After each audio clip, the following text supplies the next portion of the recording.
Hello guys. तो इस video में मैं अपना एक्सपीरियंस शेयर करूँगा डूबने का, जो कि हुआ था फुकेत थाईलैंड में। जब मैं मई 2024 में मैंने ट्रैवल किया था, तो उस टाइम क्या हुआ था, मैंने फुकेत से डे ट्रिप बुक करी थी फीफी आइलैंड की। तो फीफी आइलैंड घुमाते हैं, माया बीच ले जाते हैं और एक दो जगह और ले जाते हैं। तो वो मैंने ट्रिप करी थी। तो उसमें हम स्नॉकलिंग वाले पॉइंट में गए थे पहले। तो वहाँ पे ये इंसिडेंट हुआ था डूबने का मेरा। तो स्नॉकलिंग वाले इंसिडेंट में क्या था कि बोट में टोटल 15-20 लोग थे, मोस्टली ताइवान लोग थे, ताइवान की लड़कियां थी मोस्टली। उनका एक ग्रुप था और एक इंडियन फैमिली थी और एक मैं था इंडियन। टोटल दो ही इंडियन थे, मैं और एक वो इंडियन फैमिली। तो इंडियन फैमिली ने तो नहीं करी स्नॉकलिंग, वो पानी में गए नहीं, वो बोट में ही थे। और बोट का ड्राइवर और इंस्ट्रक्टर भी बोट पे ही थे। तो ताइवान की जो लड़कियां थी वो तो कूद गई एक एक करके पानी में, लाइफ जैकेट पहन के, उनको स्विमिंग आती थी। तो मैंने सोचा मैं भी कूद जाता हूँ, देखा देखी उनको देखा देखी मैं भी कूद गया उनके बाद। तो जैसे ही मैं कूदा, मेरे को मैं फ्लोट ही नहीं कर पाया पानी के ऊपर। मैं हाथ पाँव मारता रहा और स्पिन करता रहा। कभी मेरा मुंह पानी के अंदर हो, कभी बाहर हो, तो ऐसे ही होता रहा। गोल गोल स्पिन करता रहा मैं पानी के अंदर। टोटल ये 5 मिनट तक हुआ। तो उस वक्त मुझे लगा कि मैं गया और मैं बचूंगा नहीं। तो मैं हाथ से इशारा भी कर रहा था ऐसे करके, हेल्प हेल्प, पानी से बाहर निकाल के। तो वो भी मैंने किया 2-3 मिनट तक। तो लकली वो जो इंडियन फैमिली थी बोट पे, जिन्होंने स्नॉकलिंग नहीं करी थी, उन्होंने मुझे देख लिया था कि मैं ऐसे हाथ से इशारा कर रहा हूँ कुछ। तो फिर उन्होंने जो है इंस्ट्रक्टर जो था बोट में, उसको बताया। तो वो फिर इंस्ट्रक्टर आया मेरे पास पानी में तैरता हुआ, क्योंकि मैं बोट से थोड़ा सा दूर चला गया था। ऐसे गोल गोल स्पिन होता हुआ ना, मैं घबराहट में हाथ पाँव मार रहा था, मुझे समझ नहीं आ रहा था। और वो जो स्नॉकलिंग मास्क पहना था मैंने, मैं मुंह से सांस ले रहा था उससे। और तो उससे क्या है, मेरे मुंह में पानी घुस गया था, थोड़ा सा अंदर चला गया था, पानी भी अंदर चला गया था। और लाइफ जैकेट भी थी, तब भी मैं वो क्या क्या हो रहा था कि पानी कभी अंदर जा रहा था, ऊपर आ रहा था, अंदर जा रहा था, ऊपर, ऐसे ही हो रहा था। तो कभी मेरा सिर पानी के अंदर होता, कभी ऊपर होता, अंदर होता फिर ऊपर।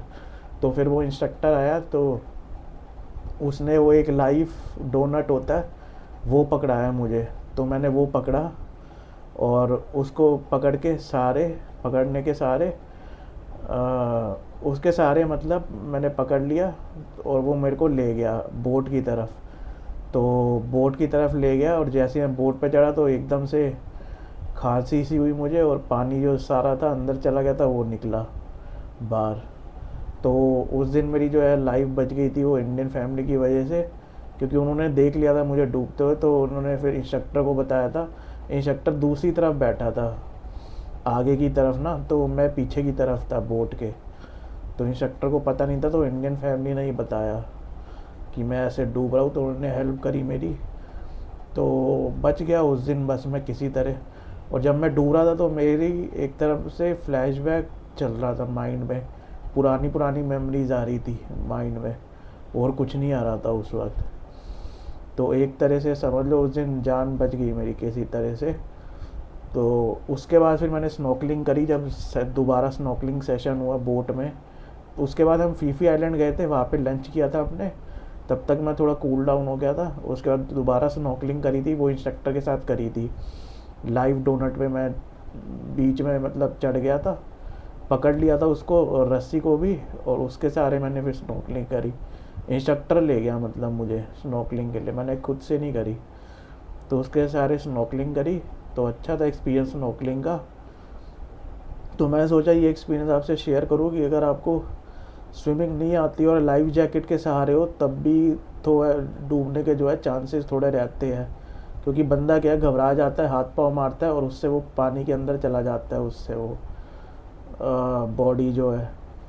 तो ये है कि आपको अगर स्विमिंग नहीं आती तो ना ही आप ट्राई करो तो बेटर है, या इंस्ट्रक्टर के साथ जाओ।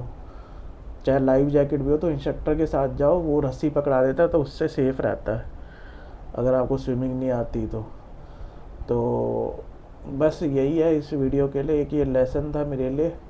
तो उसके बाद मैंने ऐसे कभी रिस्क नहीं लिया पानी में जाने का। वो पानी भी थोड़ा डीप था, तो कभी रिस्क नहीं लिया ऐसे अकेले पानी में जाने का, क्योंकि स्विमिंग आती नहीं मुझे। तो बस इस वीडियो के लिए इतना ही। मैं सोचा आपसे एक्सपीरियंस शेयर करूं, और आप भी अपने एक्सपीरियंसेस बता सकते हैं इस तरह के। तो इस वीडियो को लाइक करें, सब्सक्राइब करें और मेरे चैनल को शेयर करें। तो मैं आपसे मिलता हूँ नेक्स्ट वीडियो।